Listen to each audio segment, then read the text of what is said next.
Hey, what's going on, guys? It's Robert Kelly, aka the Dude, aka the King of Zoom.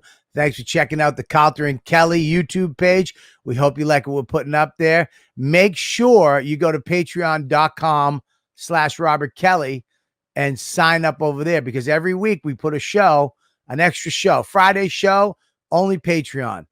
And we also have the JO party on Saturday night, only Patreon. That means you, all the fans, get to come into a Zoom and hang out with us and all the other ladybugs. And it's a blast. So we also let you watch all the shows live. YKWD live, all the Calter and Kelly's live, unedited, all go on the Patreon. And you also get the 10-minute extra YKWD every week goes on there, along with Live from the Shed, one-on-ones, Tech Talk with Bobby and Friends. There's so much content up there. And you know what? It's all for what? A price of a cup of coffee. $5 get you in the door. And you're going to love it. So make sure you go over there, patreon.com/Robert Kelly. And here's another little thing I want you to do. If you like this content we're putting up, subscribe and like. That's it. Just hit the little button, subscribe, so you know when we got a new show out, and then like it so we know you like what we're doing. Okay? That's it. Patreon.com/Robert Kelly. Subscribe and like. Now, enjoy the show. Yeah, baby. We're starting the podcast right now. We're back. You know what, dude? Live. Welcome, everybody, to the show. YKWD. I started social media and podcasting. It's a fact. The YKWD podcast. YKWD's back again. Old school, back in the day, where it all started. Before them all. YKWD. This podcast is so fun and crazy. It has no rules. Shut up. You're ruining this. Where's the bandana, man? Sorry, it's a comedy podcast. This isn't NPR. That's what this podcast does. Is there any better show? This is the original.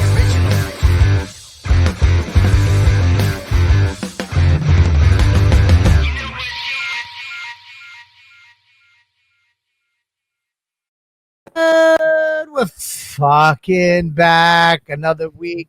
Another fucking week in the shed. Another pandemic. The shit shut down. Best year of everybody's lives, and it's all fucking gone. And now scrambling to fucking TikTok and YouTube and Instagram and fucking Austin, Texas, and fucking woo! What's up, everybody? Welcome back to another episode of You Know What, Dude. Fucking shows have been slamming last week, the week before, and now this week we have a guest that I've liked from afar. I've admired from afar. And I'm excited about it. Who is the guest? Jeremiah Watkins. What's up? What up, guys? How you doing? Hi, buddy. I like that mic layout right there, like a nice cock right in front of you. Oh, dude, right? that's what I like, dude. Just right in front of me. Feel free for your fans to Photoshop whatever they want right now. Get this. There you go. I am not doing that because they will Photoshop it. Okay. And it's real. Anyway, and it's real. Anyway, of course, we got Gabby, the hay-haired fucking flamboyant fuckface. What the fuck is up? And then we got the Mush. Where's the Mush? And show yourself. Hey, there he is, right there. The Mush. Hi, Mush. How are you? I'm all right. How are you guys doing? Oh, that was fake. That fake happiness. That was Mush. Tell me if I'm lying. Oh, I'm never happy. Okay. There it is. There it is. That was like fucking someone else's podcast fucking voice. I'm good. How you guys doing? Hey guys, feeling chipper today or what? Yeah, that's like when you have to do the radio show, but now they have to do a podcast after it just to get into the pod. Hey, all right, man. So we just did 3 hours. We're gonna do another hour of podcasting before you go back to your hotel room and sleep. How's it going? So, Robert, you're the first episode. So, what do you want to talk about? I don't know. Kimbo Slice is dead. Okay. Did you hear about that? What's Not your favorite familiar. thing about Phoenix? What's that? What's your favorite thing about Phoenix? I actually love Phoenix. I don't know what's happening right now, but my right nut is aching. That can't be good. I think it means it's going to rain, right? Yeah. It's going to rain and 7 more weeks of winter. Those are the... Right. It's fucking, I gotta adjust. Hang on. Ugh. Oh, you know what? Sorry. I was sitting on it. How do you? Oh. Aren't you always sitting on it? Why do you have to readjust? All right, Gabby. And I don't think either one of you. Do you know? I mean, do you have big balls? I have big balls. I got some longies. Man. If I sit wrong, then it's like, okay, all right. Yeah. No. You don't have any long lab flaps, just like where you have to you have to readjust the legs a little bit because the labia is just right underneath the thigh. No, it's pretty tucked in. It's pretty locked in. Gab, What? imagine your tits were between your legs. That doesn't work for her either. Yeah, I have no tits. Doesn't That help works at for all. me. Yeah, I'm sorry, Gab. Imagine if my tits were between my legs. Right. Okay, now I get it. Yeah, big. I mean, yeah, Jeremiah, you look like you gotta not to go down the gutter right out of the gate. I mean, I really would love to get monetized, or maybe get off whatever list I'm on to not be looked at on every fucking social media platform ever. I said one thing about. No, I'm kidding. And you look like you have a big sack. Yeah, I do. Yeah. I can, if I tuck back, you see a lot of ball, it looks like some kind of animal that's on all fours looking back at you. It's a whole thing. It's a whole production. I have a big, girls, you don't know this, Gab, they get small. Like if certain times they tuck up and get the sack itself, has resiliency and will tuck up and get small. Oh. Right? Yeah, if you're really cold, like I'm a total grower, not shower. So not impressive at all. If I'm not one of those guys who can just be like, check this out. I have to be like, yeah, let me do some prep work and then I'll come back to you in like 15 minutes and maybe get a hair dryer or something. It's like one of those dinosaurs you dip in water. Yeah, exactly. It's like even when you're out with the guys camping, you're like, guys, I'll be right back. Yeah, I'm gonna go pee like light years away.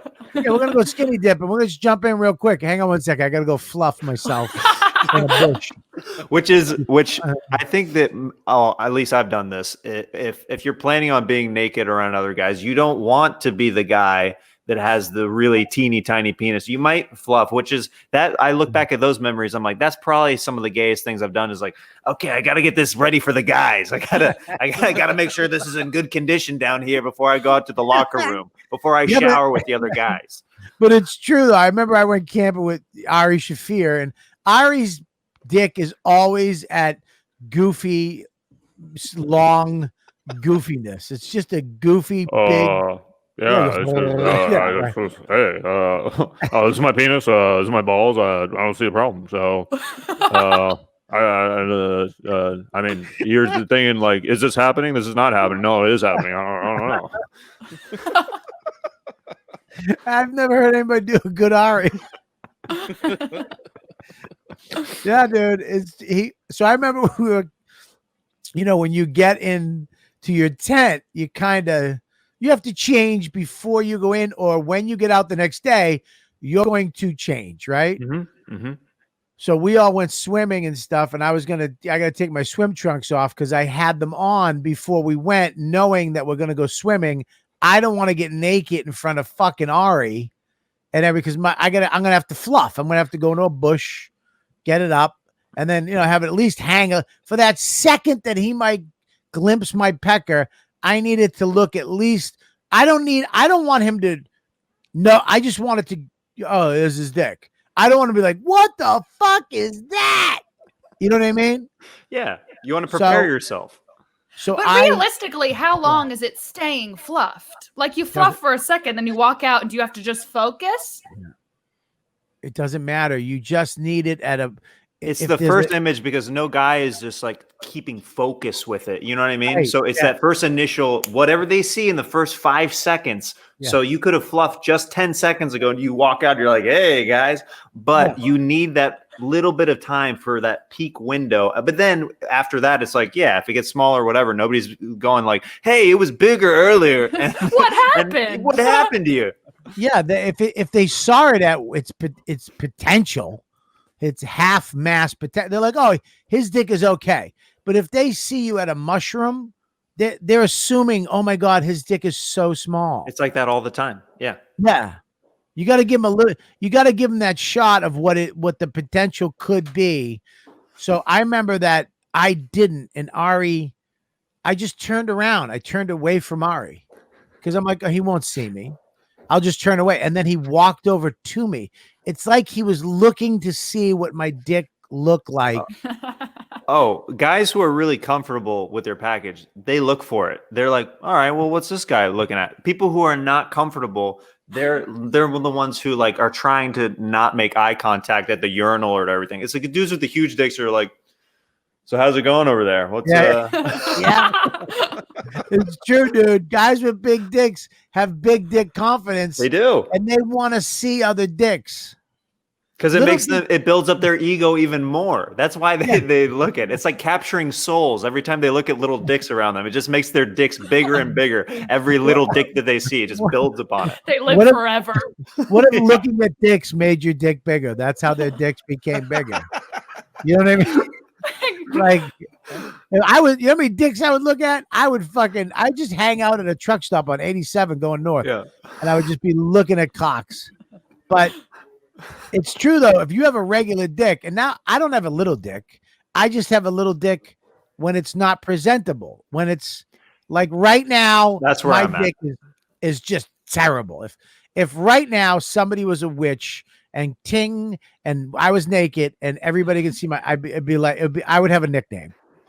Yeah. If it did a jump cut to us naked in the chairs right now, I would be embarrassed because I can feel what I'm working with right now, and it's in comedy mode. It also is small whenever I'm on stage. It's not like a hanger and a flopper when I'm being physical and stuff. It's like it's ready to hibernate and stay put where it's at. I would love that. Imagine having a hanger and you could just wear. You could just wear some nice jeans and then put your leg up on the monitor while you're in the middle of the joke. You know what I mean? Yeah, just look like Robert Plant on that fucking Zeppelin movie. Yeah. Just his fucking package was all on one side, everything. And that's all you could look at. It's like the greatest band ever, the greatest drummer of all times. And all you could look at was Plant's package. Yeah, I would love that. Yeah, I've been like, you ever been fitted for like a tuxedo or a suit or something, and then they ask you, the tailor's like, which side do you want? And I'm like, do I have to choose a side? Can I just, can I go middle? What if I'm cold when the ceremony's going on? Hang on, let me put my headphones in. I'm echoing a little bit. Yeah, dude, fittings are look, you're a skinny guy, right? Yeah. But fittings for me are a fucking nightmare. Because I've never been the same size. You know what I mean? Right. I'm always going fluctuating and stuff. Yeah. I'm always fluctuating. Oh, let me put these in the wrong ear. Custom headphones. I'm sticking it in the wrong ear. Fucking idiot. I'm trying to jam it in my right ear. It's the left ear. Yeah. Fitting. Like people don't know. The first thing you do when you book one of these gigs, right, is you got to go for the fitting. Yeah. And it's a nightmare for me. It's a nightmare because I know that some young girl's not going to go to fucking the Gap and just find an outfit that's going to fit this shitty body. You know what I mean? Like they're going to try. I always go and there's a rack of shit and I'm just like, yep. I got to the point where now I tell them where I shop, what jeans, what t-shirts and what shirts to get me. And I tell them to get XXX. I'm a XX, but get a XXX. Get the tall t-shirt because if I have to do this at all, my stomach's popping out. You're gonna have to edit everything I say. Well, nobody takes you seriously. Like you could be as passionate or whatever. You could be going on this amazing speech. I thought you were just going to end that right there. No one takes you seriously. I thought you had some LA insight. So Bobby, nobody out here takes you seriously. I just go for it right out of the gate. It's like, geez, Jeremiah, what's going on? Yeah, when you have that little bit of midriff showing, it can be a mind-blowing equation that you just solve. You could have the vaccine for COVID, and if there's a little bit of midriff, there's like, yeah, I'm not taking that vaccine. There's no way. Dude, Louis C.K. was one who told me to get tall t-shirts because I didn't know they made a tall. So it's a double XL, but it's a tall. So when little guys like me when I'm on stage, I remember I was on stage and the two hot chicks in the front row and they pointed at my stomach and I was doing this bit, and I looked down and my gut was hanging out, and I was like, oh my God. They I just wanted to pointed. cry. They pointed and giggled, and the only thing I could do was go, yeah, my stomach just popped out. It fucked you up. I know. It fucks me up too. I had to acknowledge it. Either that or cry like Carrie at the end of the movie. It was so sad, dude. Internally, I was like, fuck, why did food have to be an addiction? Yeah, that's the worst kind of heckle right there is women laughing at part of your body, like without that being the joke. You're like, no, I said something else that was funny. Don't look at that right now. What are you doing? What is the worst heckle you got?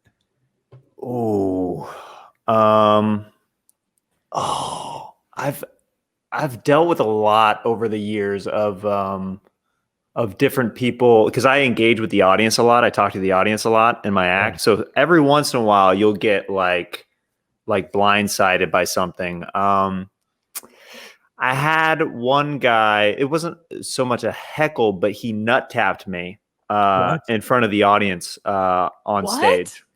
Really? He was sitting in the front row, and I was going after this guy because he came in at an 11, and he wasn't in the room even before I got on stage. So, you know, when you see a comic dealing with it before, you kind of have an idea of like, okay, this guy's drunk or what's going on with this guy. He sat down right when I got on stage and started talking just right away. He claimed to be a Green Beret, and he was actually wearing a beret. And that's how you know it's not true. If you're wearing a beret. Yeah, it's too dead on. There's no way he was actually a beret. But this is what he was claiming. He had sunglasses on, and he started heckling me as soon as I got on stage, like 30 seconds into my first joke. And then, I called him a cool blind man, and then all this stuff, like back and forth, just dumb stuff. And I got the best of him because, the comedian has the mic. We have the power. Like, if we do it every night of the week, we're going to beat the person in the audience. And he got so embarrassed, he stood up when I was like kind of like egging it on. And, I have a bit of a punchable face, I've been told. Yeah, you look like that kid with the mega hat. Dude, yeah, you put me in a MAGA hat, people are like, yeah, that fits. That works. Yeah, it's a good look. Is he on a boat right now? Like, there should be an Indian guy in front of you with a drum, and you just going.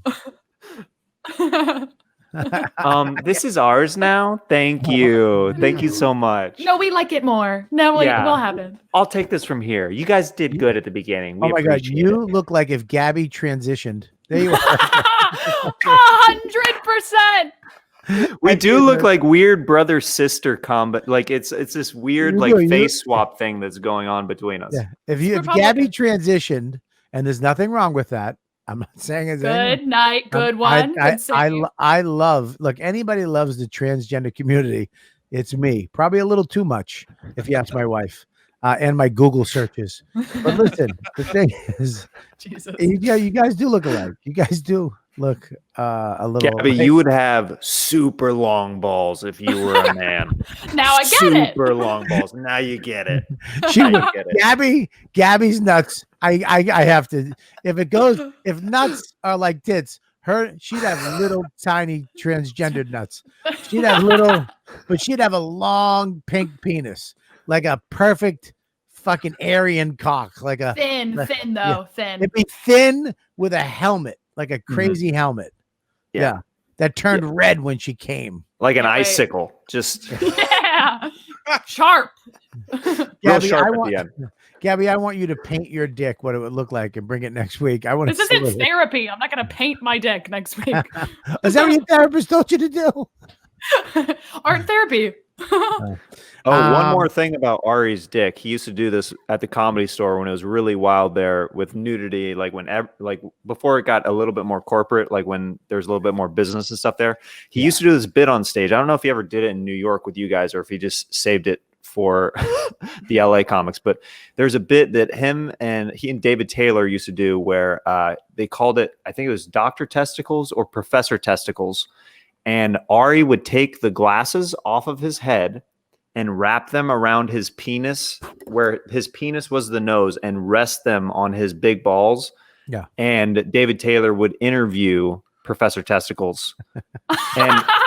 And that was the whole bit. And it was obviously the testicles never answered, but it was just like this guy staying very serious. Like, now, what is your theory on quantum physics? Yeah, that's hilarious. You know, his dick has the same hair as his head. You know that looks his dick and balls and his pubes look exactly like Ari.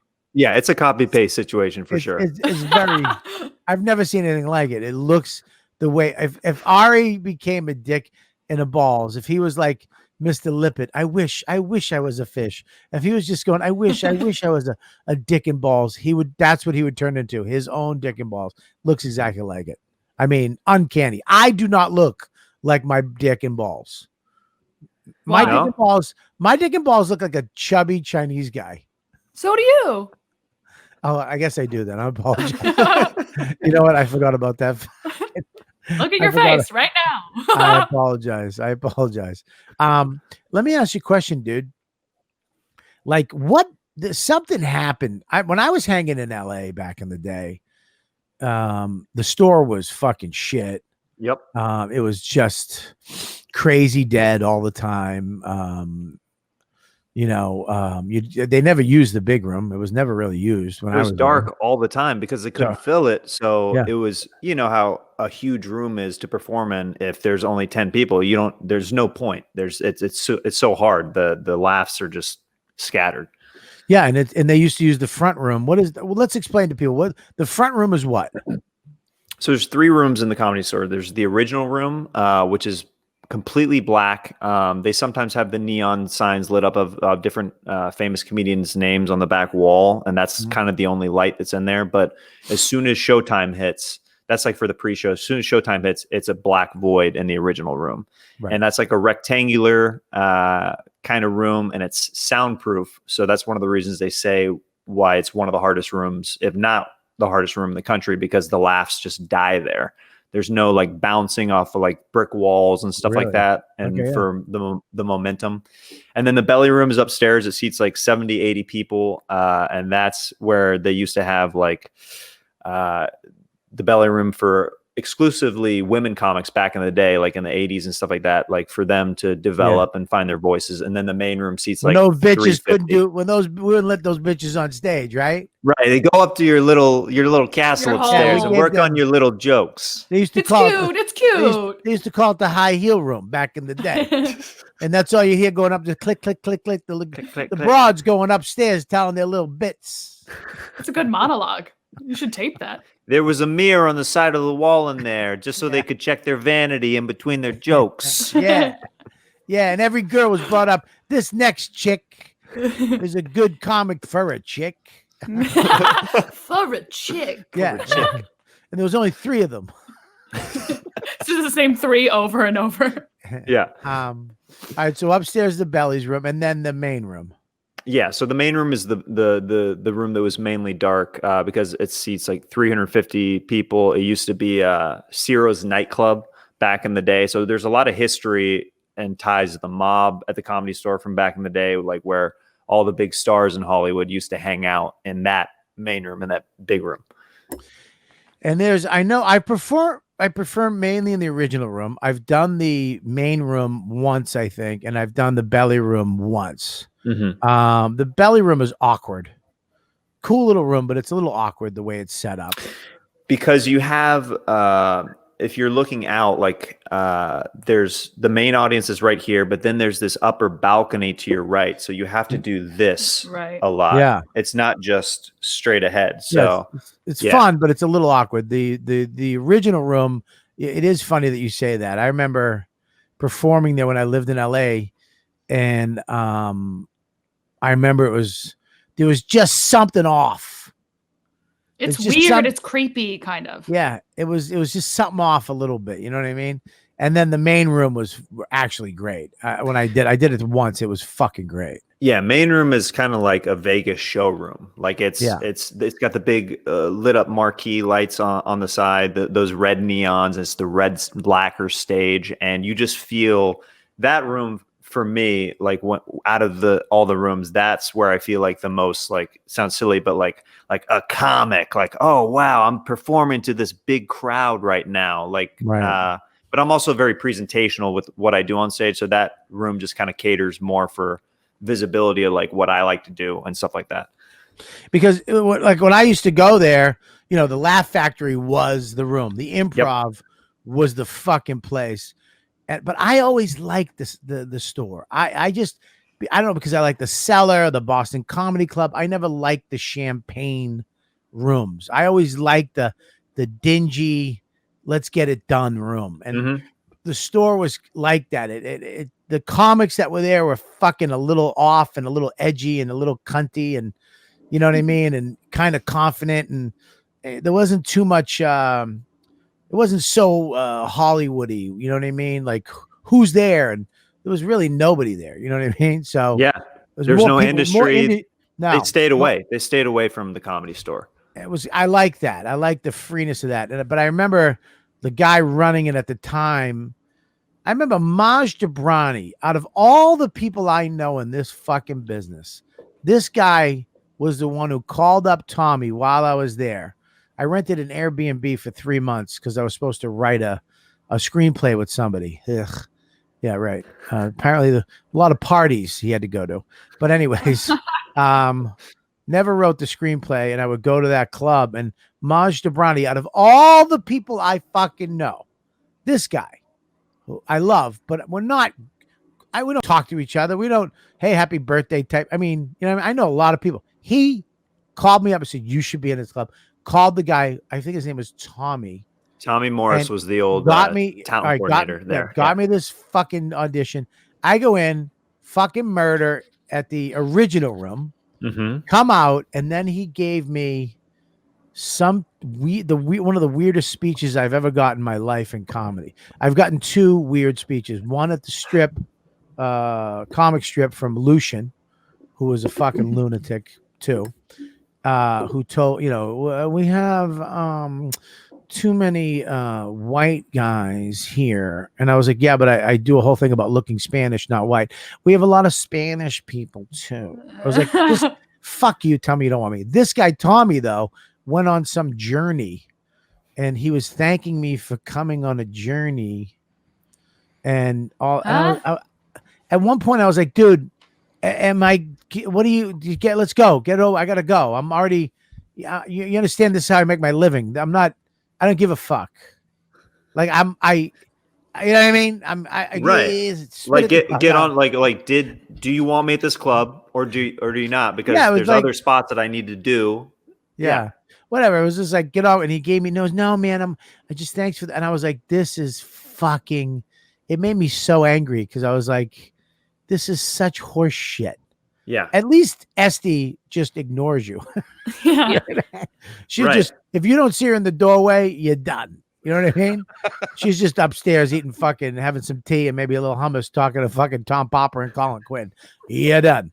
But if she's there, she'll watch and be like, yes, call me with the veils, blah, blah, blah. And then, you know, this guy gave me some trip that we were going on, like some artist trip. And so along the way, were you like, I had to have gotten it. Right. And then at the end, he just is like, no, like that's such a weird misdirect for him to take you on. I don't know, dude. It was a weird thing. And then everybody was like, no, that's just him. And I was like, yeah, I can't do it. Yeah, you're right. That's too much. I just don't have, I'm not healthy enough mentally to deal with that. I'm just not. So I just never went back. And then all of a sudden, I don't know what the fuck happened. I started, you started seeing it on social media, and social media changed at the same time too. So I didn't know what it was, but all of a sudden the club, and then the shows, and then there'd be these videos, and you'd see people, and it'd be like the main room, people are doing, and then you see this room, you're like, that room is fucking beautiful. Like, oh yeah. Oh my God, when that room's filled up, that's like a special. That's like, oh my God. And then all of a sudden you see all this shit, and then outside, and the last time I went out there, I was like, this is fucking popping. This is like in the movie when they're showing the club and everybody, and they're doing the Goodfeller fucking walk. It's like these guys, and then that, and then this guy's over here, and there's a fucking Tesla, and then there's a Lamborghini, and someone's. I was weird. It was like a whole like a 180. What happened? There was a combination of multiple things that happened. Where Was it you? Was it you? Was it you? It was Was it me. you? It was me. I'm the guy. It was a handful of things. So him leaving was I think one of the things that lifted a part of the energy that was not right at that place, because there's a bunch of really, really amazing comics that have a similar story to you, where they're like, I killed, but he didn't pass me. Like, it was weird. Like Hannibal Buress auditioned for him once, and he just looked at me. He goes, "I see you as more of a writer." And Cool. I mean, and I then agree like with him. then He's like right on turned that one. around in his booth. He's absolutely right on that. He's way, I would say, a writer. But there's like there's a bunch of stories like that. But Yeah. so Adam Egget took over as talent coordinator, and he started inviting some of the names back to the store that were not there for a long time. So there were guys like Joe Rogan and Joey Diaz, and different like people from that crew who started coming back and making it cool again. And the main thing out of everything was the social media with podcasting. All the comics who were there, it was kind of around the time when podcasts started to pop a little bit, and everybody was talking about how fun it was to be at the store, how it was their favorite club. So anybody who's a podcast listener is like, oh, well, I got to go there.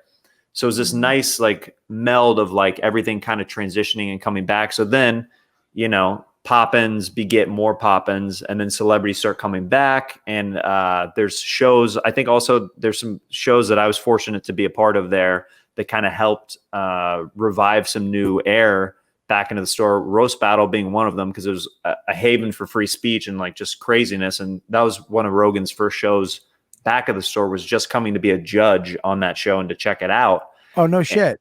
Yeah. And why use ExpressVPN?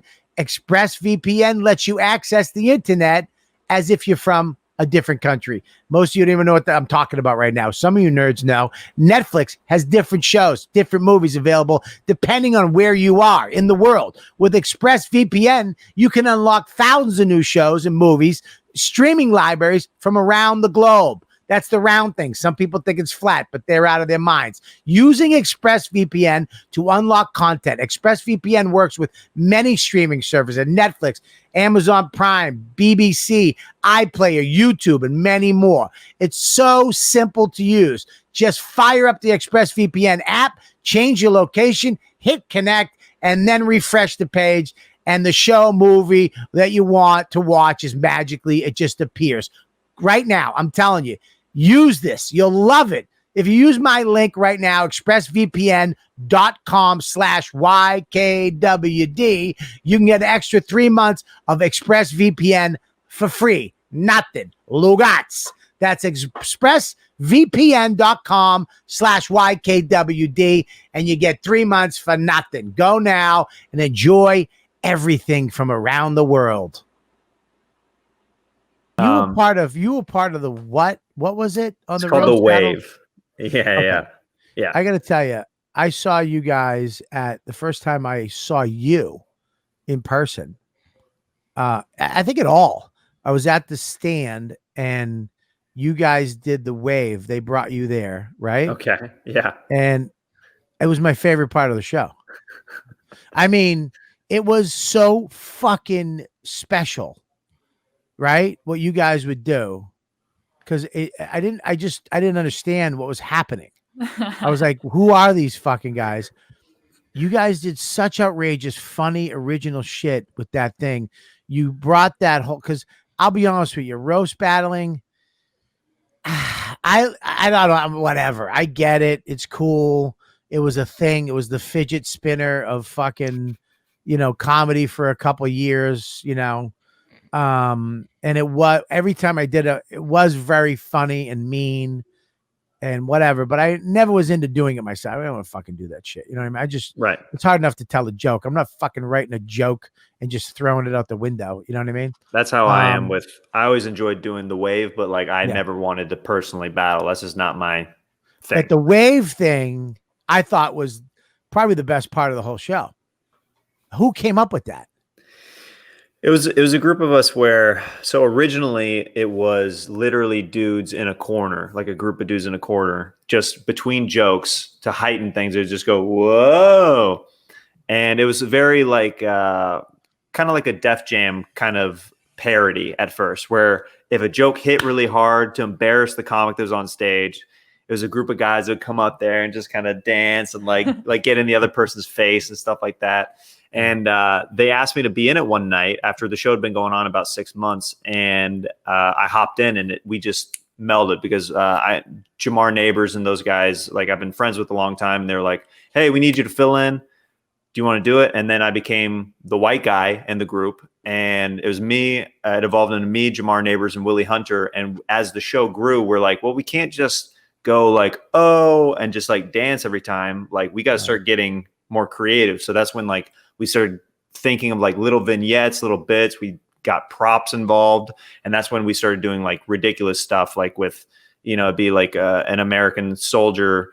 I'd play like handcuffed and they would put like a black pillowcase over my head and then slit my throat and then blood would fly out. And like after a little roast joke would happen. So like it was so heightened compared to the little joke that was going on where people were like, why did they do that? Why would you? It's exactly the exact emotion I felt. Like, why the fuck? Why? Who are they? What the fuck is happening?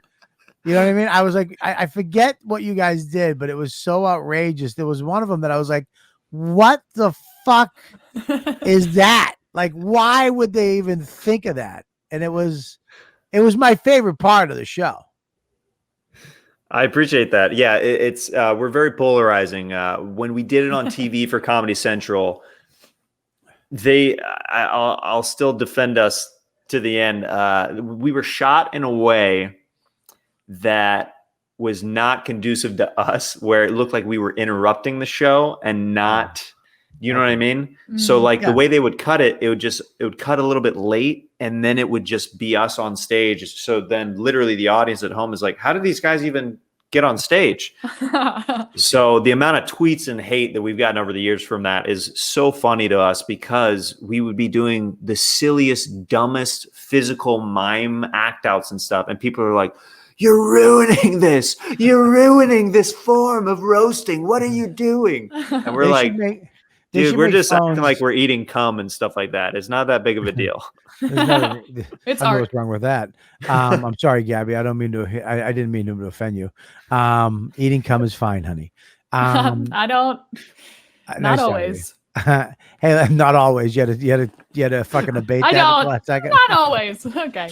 Hey, yeah, she's the least interesting woman in the world. It's like, I don't always eat cum, but when I do, it's it's with a napkin and I wipe it off to the side a little bit. It's embarrassing, and I don't want to ever know. I don't really tell anybody about it. I kind of cower in fear, and I write it in a journal later. It's one of the, never. It's trauma. It's my trauma. It's my trauma. It's my trauma. I see a therapist about it, but when I do eat cum. That voice, I love when people just saying stuff that you're not supposed to say, and that voice is the best. When I do eat cum, I tell you, it's the best cum of all. It's Gabby cum. Dude, but you, what was I gonna say to you? Yeah, the hate mail, the hate shit. It's. I wish they made phones more delicate so that people would break their phones when they got so angry. So they would. Yeah, you have to slowly type your hate instead of just fucking you fat fucking piece of shit. You ruined Torgasm. Fuck off. Get over it. 10, 20 years ago. But here's the thing.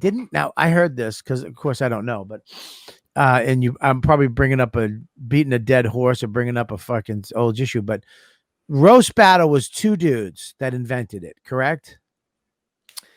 Yes. Two dudes invented it, and then Jeff Ross came in, and then one guy didn't want to do it with Jeff. The other guy did. So the other guy who did just went with Jeff, and they did it. And the other guy went and did another version of it. Kind of. There's a lot of stuff that is behind the scenes that we have of that. That on paper, that's kind of how it looks. That's kind of how it looks on paper.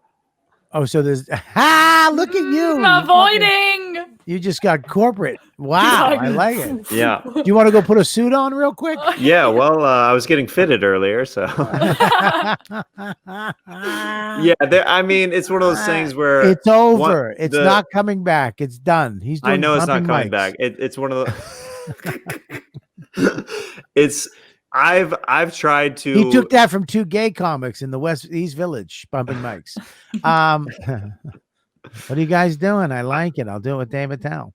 Perfect. Yeah, I've tried, dude. Years later, the other comic involved, I tried to see if he and I were cool, and he I went up to him. I was like, "Hey, man, what's up?" And he just looked at me. He's like, "Hey, man, we're not cool. So like, don't be like coming up to me like we're cool." And it was at the Comedy Store, my home club, and I just laughed. I was like, "All right, man, whatever." Like, I walked away. Like, it's all good. My name's on the wall there. It's right. Like if you want to act like that in my club, all the whatever. I'm say la vie kind of guy. It's like, okay, like this is years later, so that's why I'm a little bit weird about bringing it up, because it's one of those things where that's one of the only people that I can really think of that I have like actual beef with, where I tried, like, where I'm like, yo, what's up? Are we, and then it was a complete shutdown. Like, why is he mad though? What, because he didn't want to do it and you guys went and did it? No, keep talking about it. There's stuff that is like, the way that certain people like made their deals and stuff, that I think it just got a little bit dirty, and that's really all that I can say about it without like giving other people's business. Be mad at you? Yeah, probably. I mean, it's just one of those things where it's like it's water under the bridge. But did he make something? Oh, he made his money. That was the whole thing. He did. He made his money. Like, so he still got like producer credits and all that stuff. So it's right. Isn't it weird how something like that's so amazing, you caught lightning in a bottle, and then you lost a friendship over it?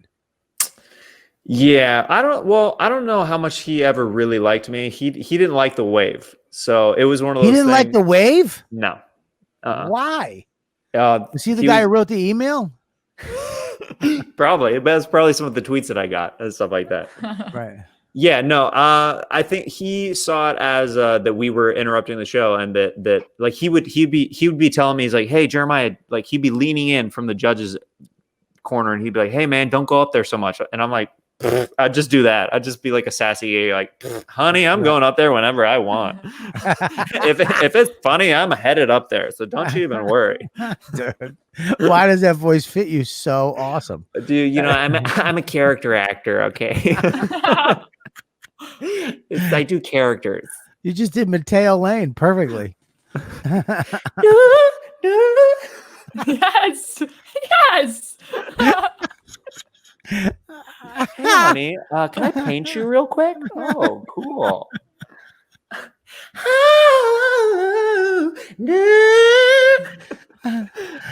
You give me a fucking eye headache. I love Mateo. I love him too, but that's fucking you did the fucking thing.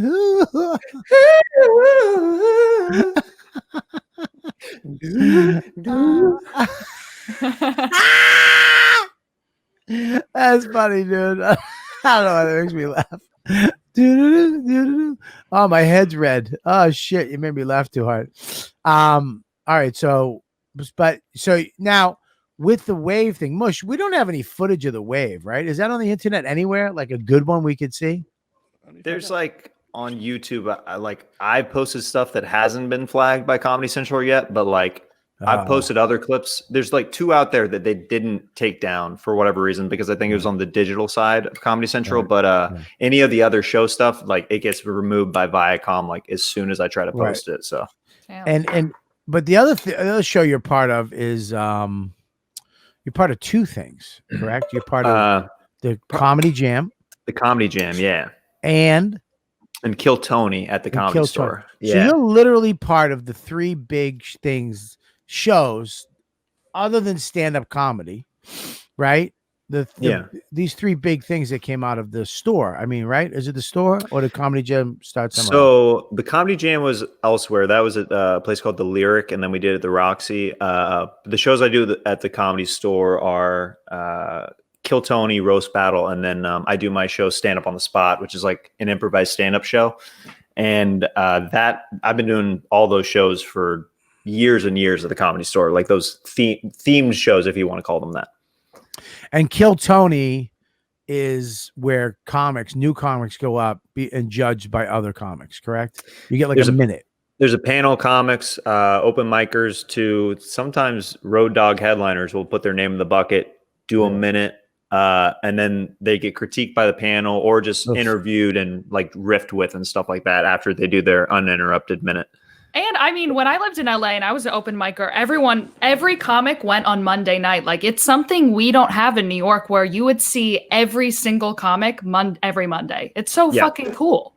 What do you mean? It's a cool community. So like everybody, with Monday at the Comedy Store, there's Kill Tony, and then there's Potluck, which anybody can sign up for the open mic there. So there's 2 opportunities for you to get stage time at the Comedy Store, which is, for somebody who's not a regular, that's the only day of the week that can happen. So all the comics kind of flood to there on Monday night. So you see almost every open mic comic in the scene, like hundreds of comics will come there to sign up for one or both of those shows.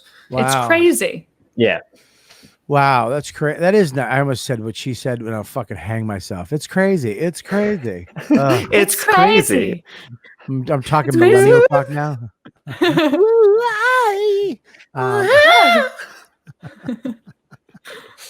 I want to do that so bad, but I'm a straight middle-aged man from Boston with a wife and a kid. I can never be caught going.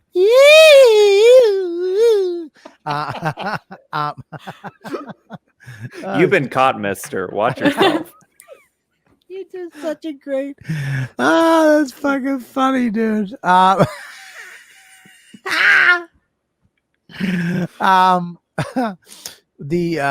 so funny. You do that so great. You play a gay man so well. That'd be funny. It's scary. It's convincingly scary, Jeremiah. So now, Jeremiah, Kill Tony is now the name. It's Tony Hinchcliffe, of course. Great guy. I love Tony. He's such a good guy, and he does this show, and you guys do this. But why Kill Tony? What does that mean? I don't understand the name. So he's a big Quentin Tarantino fan, and he loves like the Kill Bill movies. That's part of the reason of it. But really, you're trying to kill Tony in the way of like, can you kill it in your minute, like to make him laugh and everybody? Can you kill Tony? That's kind of, I think, that's never made sense to me. I'm not smart enough to put it together. But as soon as you said, okay, great. I mean, it's a great name, great fucking name. And then you did the Comedy Jam, which I did. Me and you did it together. Yeah. In Montreal. Now here's the thing with the Comedy Jam. You get carried away where you actually think of it. It's like, it's dangerous for me. It's like famous people. I get carried away. I shouldn't be around them because I'll be like, hey, I'm fucking dude, we should come back to my house. We'll fucking cook some steaks. You know what I mean? I get carried away. Like I should just be, hey, how you doing? Nice to meet you. Good. Nice to meet you. All right. Take him away now. You know what I mean? And this Comedy Jam, dude, is the same way. It's like, all right, dude, you're going to go up, do one thing and then get the fuck off. And once you get in there and I played drums on TV. I taught myself how to play basic shit. And then you guys, you should do it. And you guys, so yeah, man, it's going to be fun. It's like, all right. And then you get into it and you're playing and you don't realize how much you suck and that you guys are so nice that you're lifting this thing up. You know what I mean? You're literally like, you're keeping it going and lifting it up so that it doesn't fall apart. Because if you just let me go, I'd fucking ruin it. I'd just start singing and you know what I mean? I remember that. I did the AC/DC song, of course, because it's the easiest thing. You guys, it was so great in it. And I did my thing and I didn't fuck up that much. And at the end, I threw my drumsticks out and hit a lady in the face. And they were like, no, you can't throw drumsticks anymore. It's like, that's where we are in rock and roll. It's so politically correct and woke. A drummer can't throw a stick in the crowd anymore because someone will sue him because you'll take out a fucking chick's eye. I remember I threw it at this chick and she gave it back. Like she didn't even want it. Here. I think this belongs to you. You threw it in my general direction. She gave it to a friend of mine. She's like, "Do you want this?" Like she was mad because I hit her on the fucking head. I mean, it was a pretty heavy stick. It was a Vader, I think, fucking B. It was a pretty heavy stick right in her fucking cranium. I just got too into it. I was like, fucking yeah. Well, yeah! you start feeling like a rock star, like like you said, like the way we try to set up every comic to succeed as much as possible because it's one of those things where we've all wanted to, as comics, play that rock star role at some point. They say, like, I used to work in morning radio, and they said when I started working there, so one of the on-air hosts, he said, "So you're going to be working here. Are you wanting to be a musician or a comedian? Because nobody actually wants to do morning radio." I was like, "Oh, well, that's one way to look at it." Yeah. But there's people who I think who want to identify as a rock star, and we try to give that to them as a little taste of what it could be like. So, we're all about, at the beginning of the show, that's my job. I play like this roadie character who's like a hype man to get the crowd like into it and stuff like that. So by the time the comedians hit the stage, it's all love. And like, if an instrument mess up happens, the crowd's not booing or anything. There's like, these are comedians. We know that that's not their first job. Like, they're funny. That's the first thing that they do. And then if you play drums, that's a secondary plus. It's like, that's awesome. Yeah. But I want to know this. Who was the best out of the comedian? Give me the top three. Holy shit, they're fucking great. Top three in no particular order. Mateo Lane is one of them. He's of course one of them. Like, I'm sorry, who? Mateo Lane.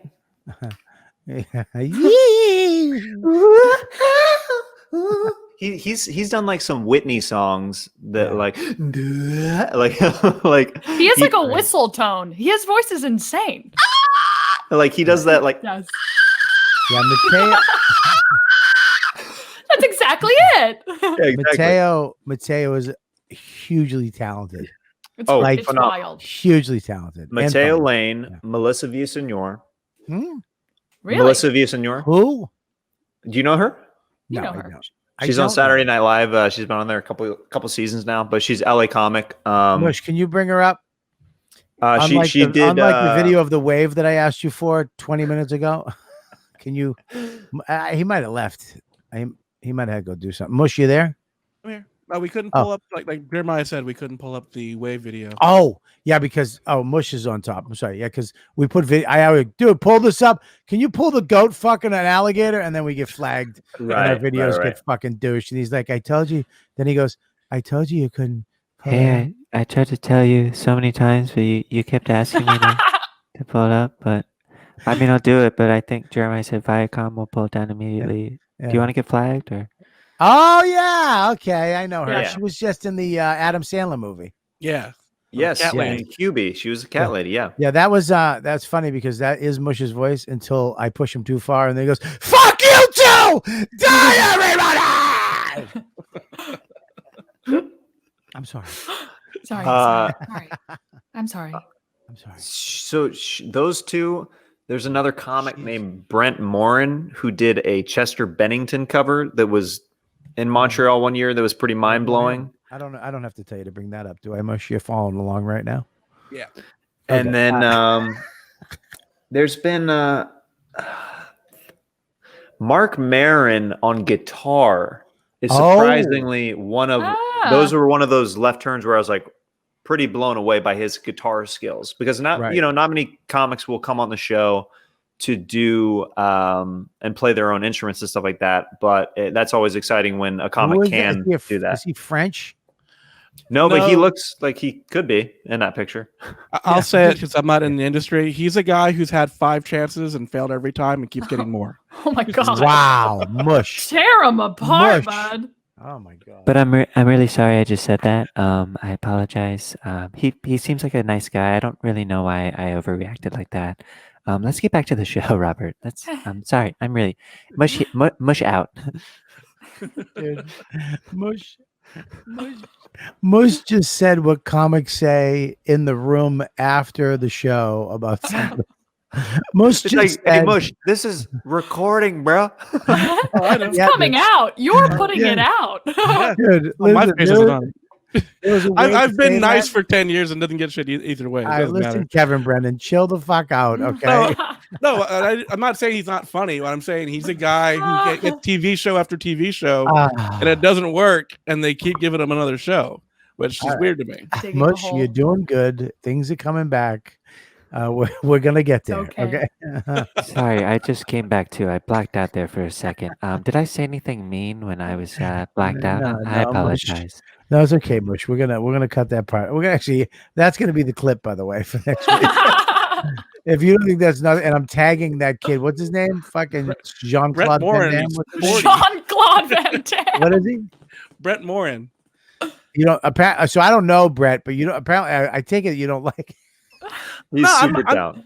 He's what? a fine. He's a fine person. I'm saying it's more the thing on the industry than him. Right. Okay. So So he can sing good. And what about Burr? Burr is amazing on drums, though. Burr is super fun to watch on drums because he takes it really seriously and he'll come and rehearse a couple hours before. And dude, he let us. I mean, one of my favorite jam memories is just when he was playing the Garden. He said, "Do you guys want to come?" Like just hang out and jam like in an empty garden while like so I don't have to like get inside my head about the show. So he rented all the equipment like guitars, drums. I brought my sax for no reason. I was like, I have an instrument. I might as well. I play sax. Yeah. Get the fuck. Yeah. Do you have it right there? I actually have it right here. Get I it have, in the mix. Can I hear? Listen to me. Can I say something, Jeremiah? Yeah.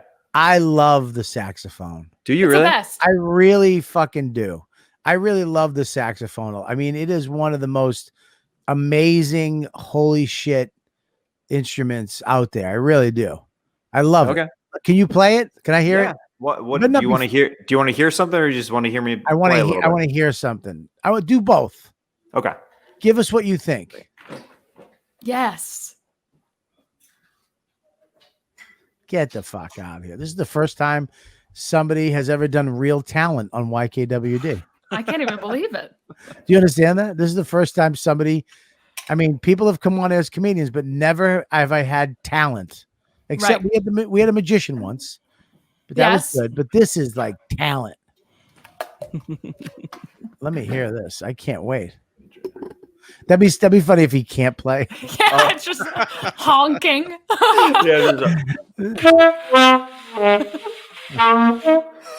That stinks. This guy sucks. What's happening? This guy's got big balls and he stinks. All right, let's go.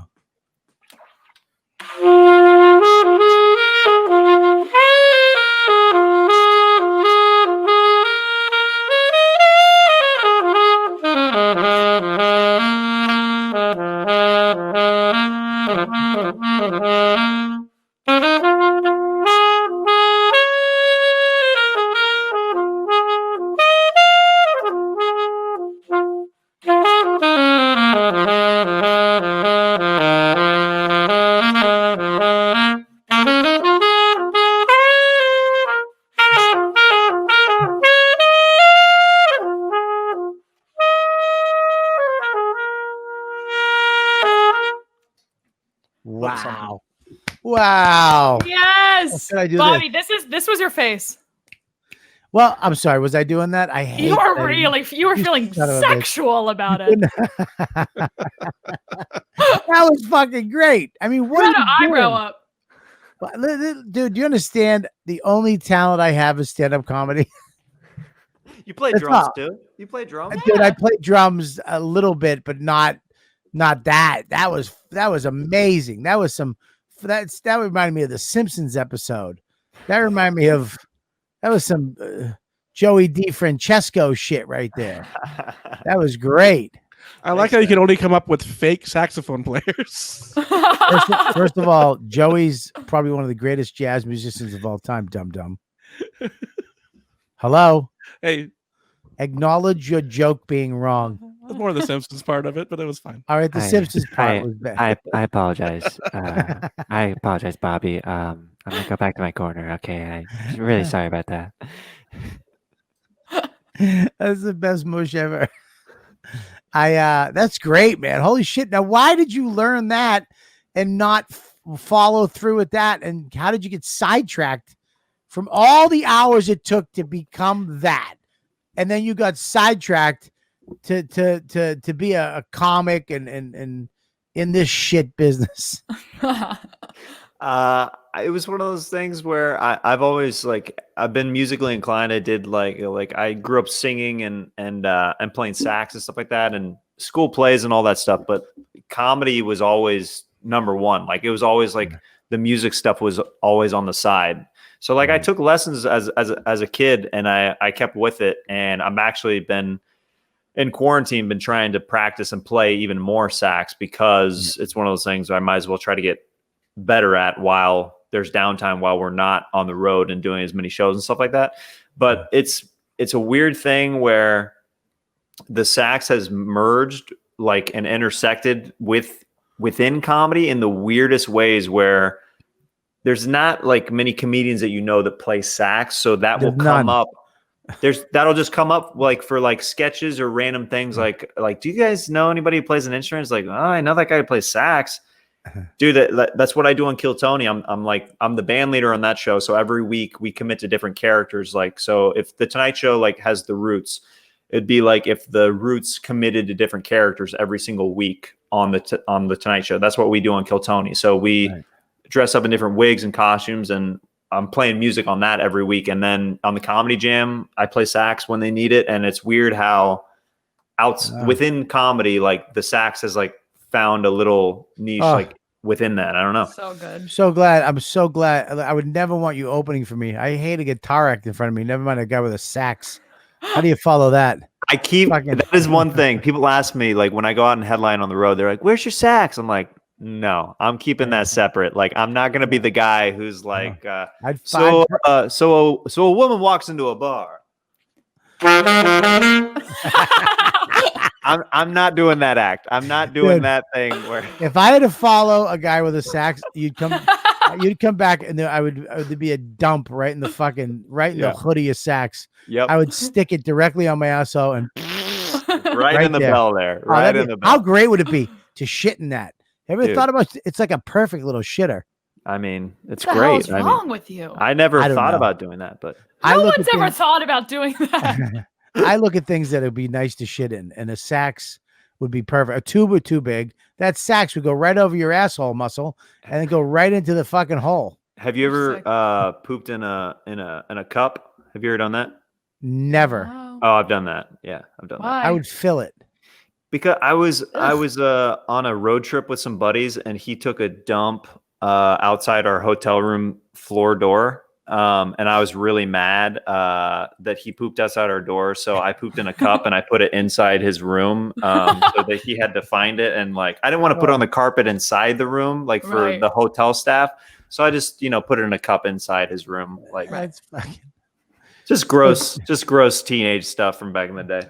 I did that one time with Big J and Joe DeRosa. I jerked off and took my cum rag and put it on their doorknob outside their door, and then knocked on the door. And then they came out and they were like, "What's this?" And they grabbed it and they're like, "Oh fuck!" What the fuck? That's pretty gnarly, dude. That's pretty gnarly. It's pretty funny. I mean, it's funny. I used to go and I would never do this anymore, but I used to. If the comic got a better room than me, once in a while it would happen where the middle act would always he'd get the better room. Like the hotel didn't understand, or they gave that so he'd get some suite and I'd get some shit fucking regular room. I'd go into their room. They're like, "Do you want this room?" I'm like, "No, you take it. And I just go in and pee in their tub. Establish dominance. You got to do it. You got to do it. Yeah.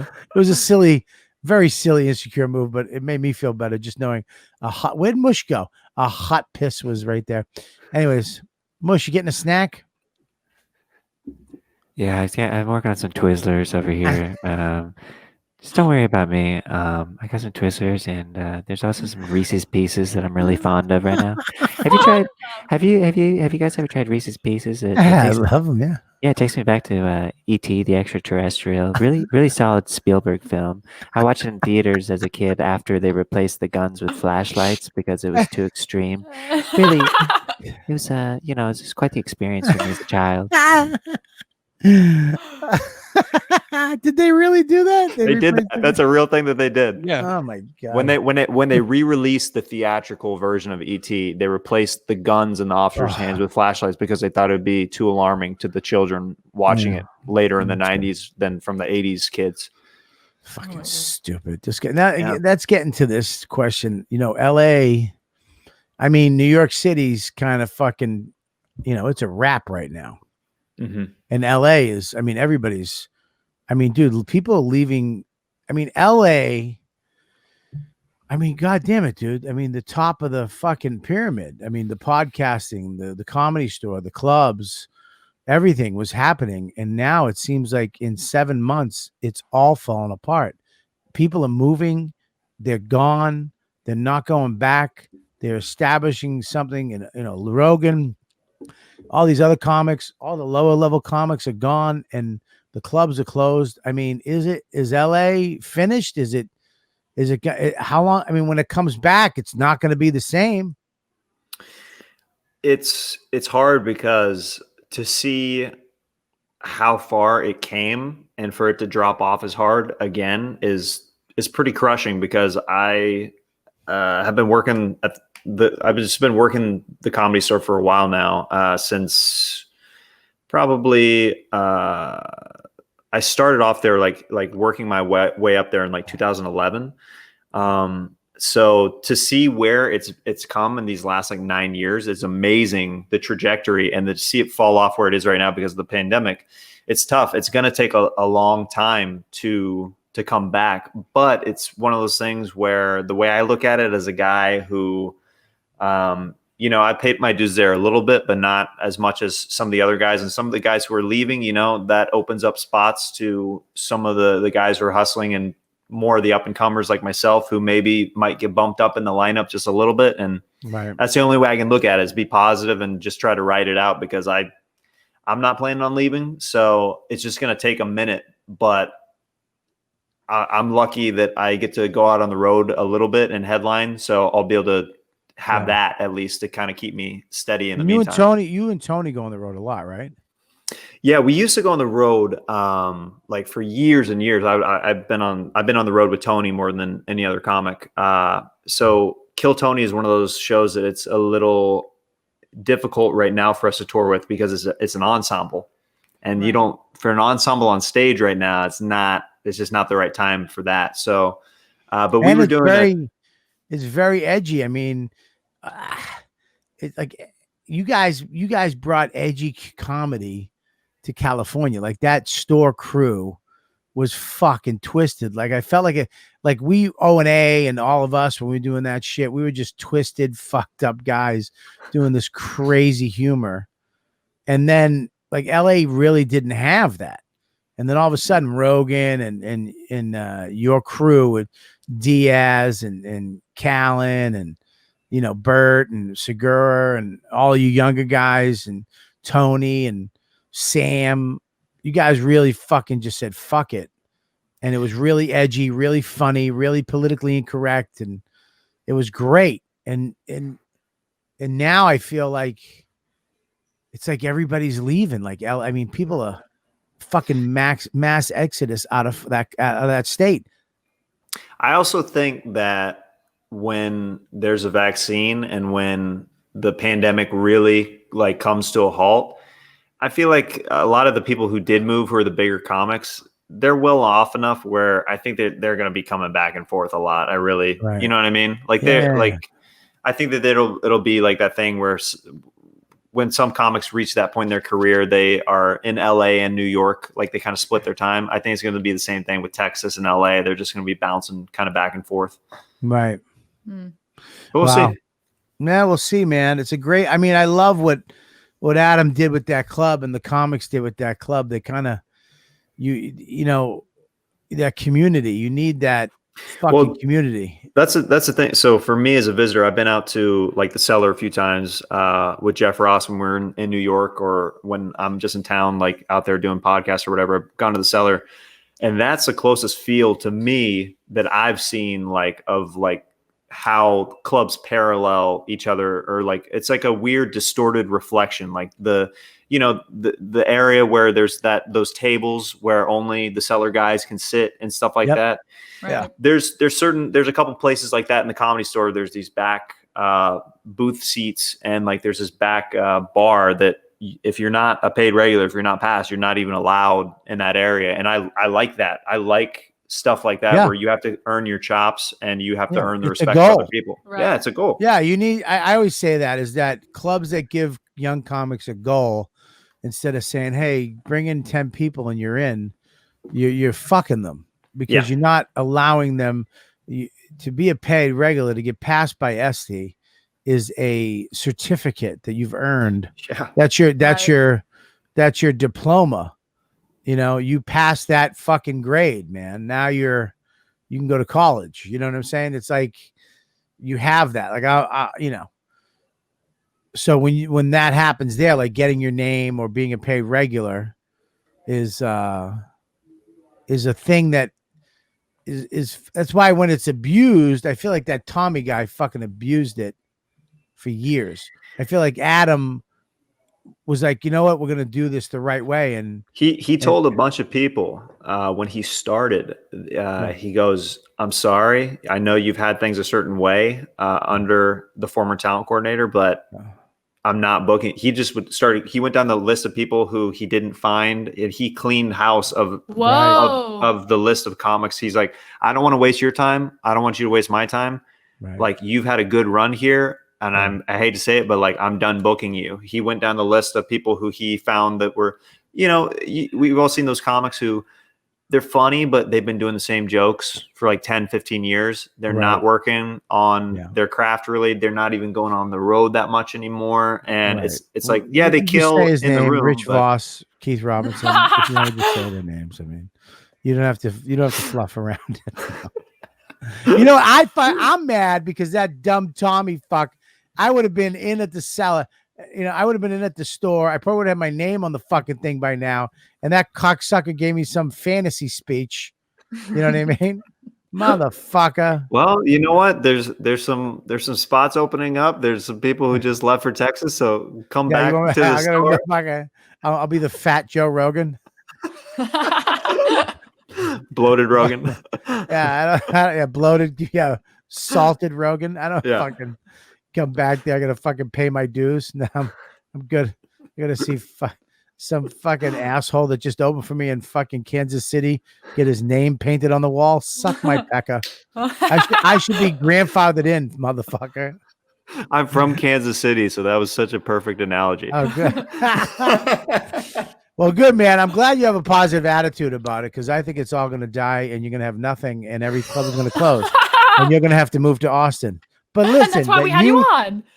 You think now you got an album coming out soon too, correct? Or special? I do. Yeah. In December, on December 8th. Yeah. I've always been a fan of yours, dude. You've always been super nice to me too. You've always been just a sweet dude, and you're hilarious. I've followed you on what you and Tony used to do in the airports and shit. Used to make me laugh and kill Tony. And like I said, the Wave was my favorite. It was my favorite thing. I just wanted to see a show with that. And I'm glad you came on today. Will you come back on in December?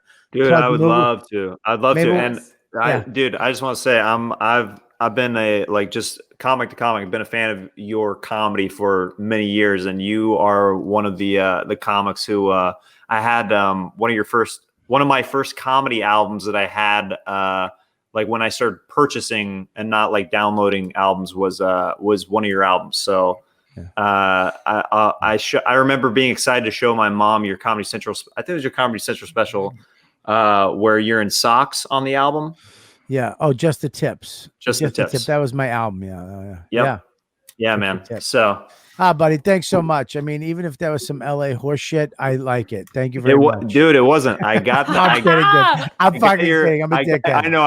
I got your album though when I worked at the radio station. They had swag, and I was like, "Can I have that?" And they're like, "Yeah, you can have that." I would tell you what Steve Byrne did. My first album, self-produced.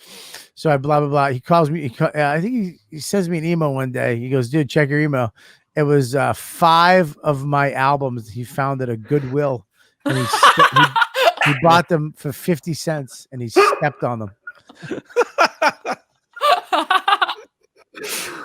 Dude, really, I love that. Comics were just fucking terrible human beings. It's the best. What do you have to plug now, man? What do you got going on now? I just have my podcast, Jeremiah Wonders, which I got to get you on sometime. I got to get you guys on sometime. What is it about? It's just a big riff fest. I have comics on. We do impressions. We do characters. There's anybody can call in at any moment. I've got like this phone filter that I put on the line and stuff like that. And it's just like riffing with characters and being silly. And I do a segment actually called Sax Talk, where you share a story of a sexual encounter, and then I paint it with the sax. Like you start. Incredible. Yeah. So dude, you're such a fucking creative dude, man. I love it. Really. I mean it, dude. I love that. That sounds great. I'll definitely do it. Thanks. Yeah, that'd be awesome. All right, brother. Well, thanks for coming on. And we'll see you back in December. We'll have you back on. Do you ever get annoyed with Tony when he shouts you out at you? Yeah. I mean, we get annoyed. Yeah, we get annoyed with each other, but that's part of the dynamic of the show. Is I push his buttons and he pushes mine, and that's. Sounds very similar to this show, right, Mush? That's kind of the comedy of it all. I mean, at the end of the day, we're all very good friends on the show, so that's kind of how I look at it. Well, there's we definitely annoy each other on the show. What'd you say, Mush? I said, well, there's the difference. What's the difference? I said at the end of the day, we all love each other and we're good friends. He goes, well, that's the difference on the show. Tell you, I like you a lot, Mush. You know that. I wish I could see a video of Mush right now. I'm loving the genuine laugh that's coming out of his mouth right now. He's actually our Jarvis. He's our Mush.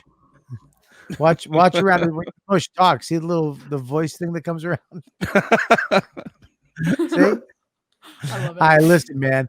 I really thank you for doing this extra 10. This is for Patreon only.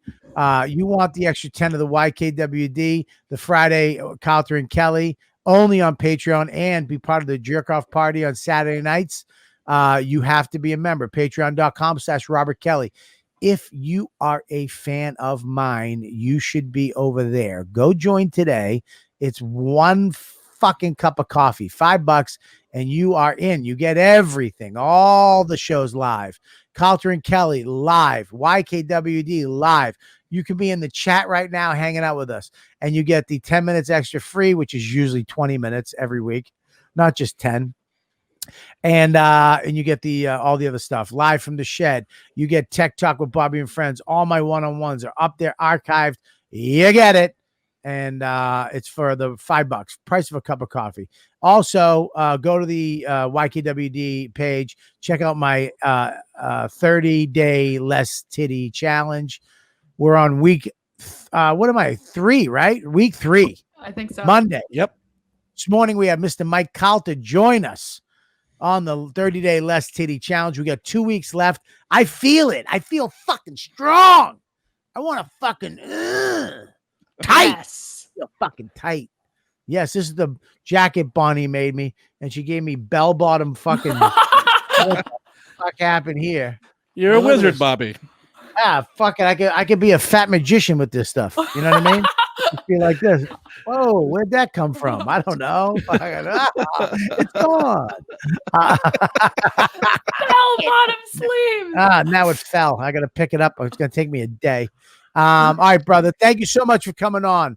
I'll see you in December. You come back on. I'll see you in LA or in New York. All right, brother? Yeah, I'll be out in New York the first week of November. All right, perfect, man. I'll take care. Gabby, what do you got? You know the deal. Follow me on Instagram. Listen to my podcast. Let's sign up for my newsletter. You know, the same thing every week.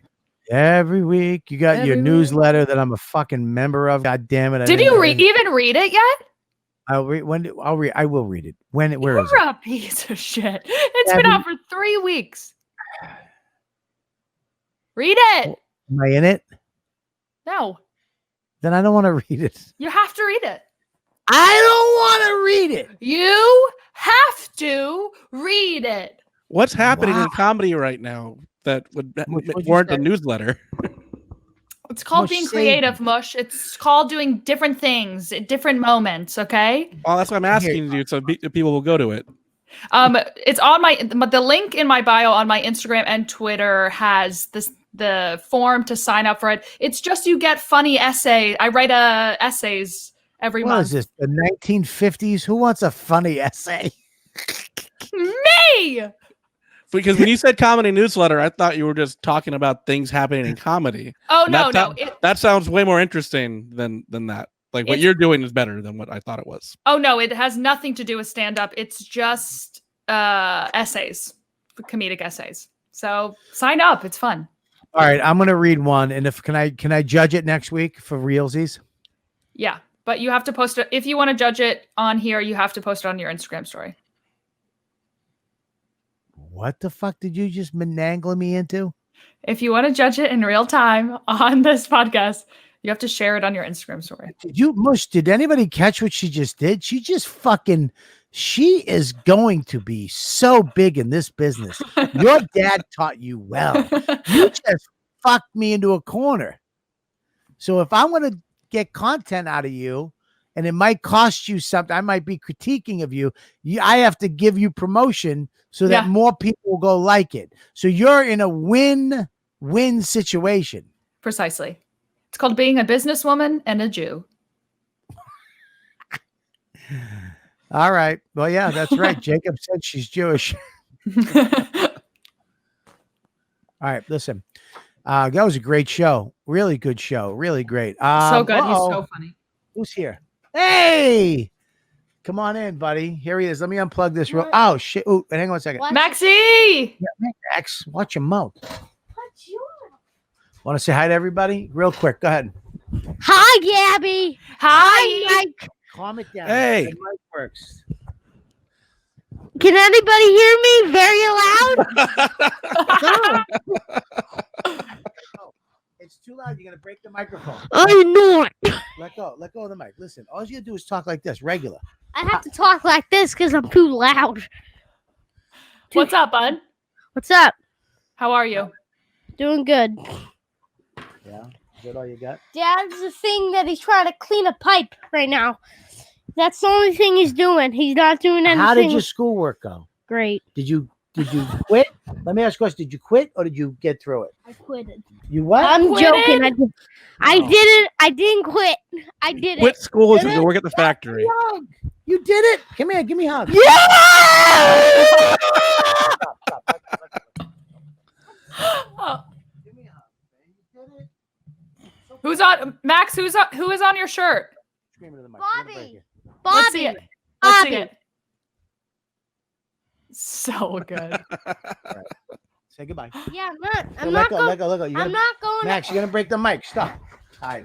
Listen. All right, we guys.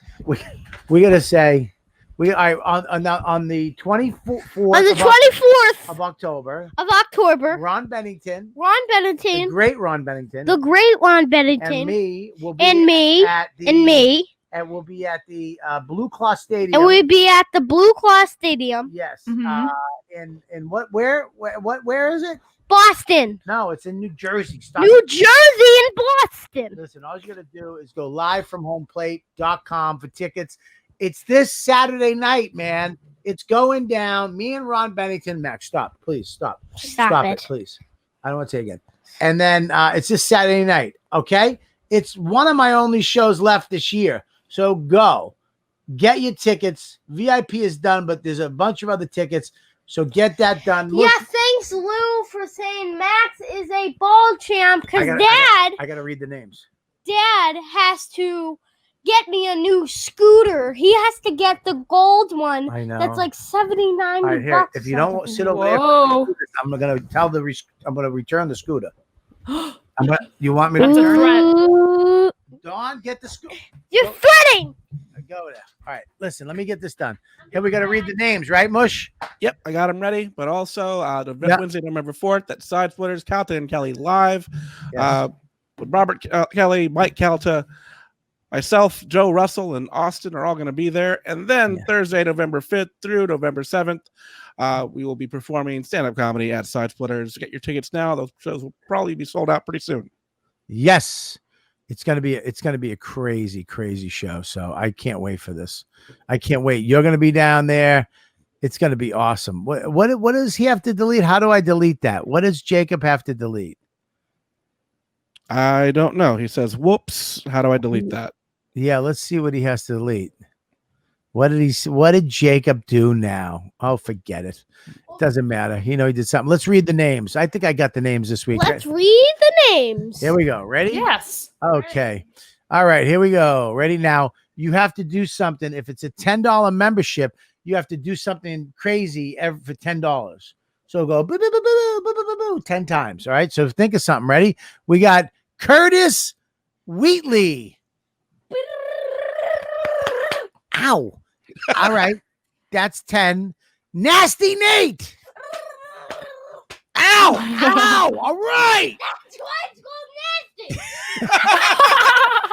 nasty. Tracy. You're Tracy. Ow. Ow. Ow. Ow. 10. You got to do 10. Ow. Ow. Not that hard. Ow. Ow. So the new Patreon Punch Bobby tier. This is next. This is next level. No, you don't do anything on this one. You say thank you. Chris Liberto. Thank you. No. He's got nothing. You have to pay another $5 to get punched. All right, ready? All right. Spike Ickta. What? All right, that's 10. 2, 3, 4, 5, 6, 7, 8, 9, 10. Too hard. Look it. Too hard. Do it later. And Gregory Dudzik. 1. No, 10. Go. 1. Not so hard. 3. 5. 6. 7. 8. 9. 10. Back off, Jack. Back off. These 2 fingers. Back off, Jack. All right, we're going to end the show. It's getting crazy in here. We're going to end the show. Listen, you guys are the best.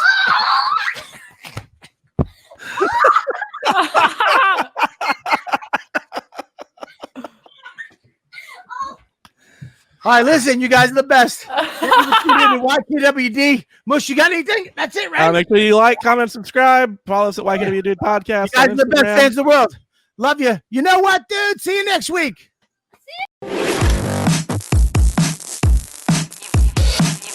You've been listening to the YKWD Podcast. Thanks for listening. Now go back to your shitty jobs.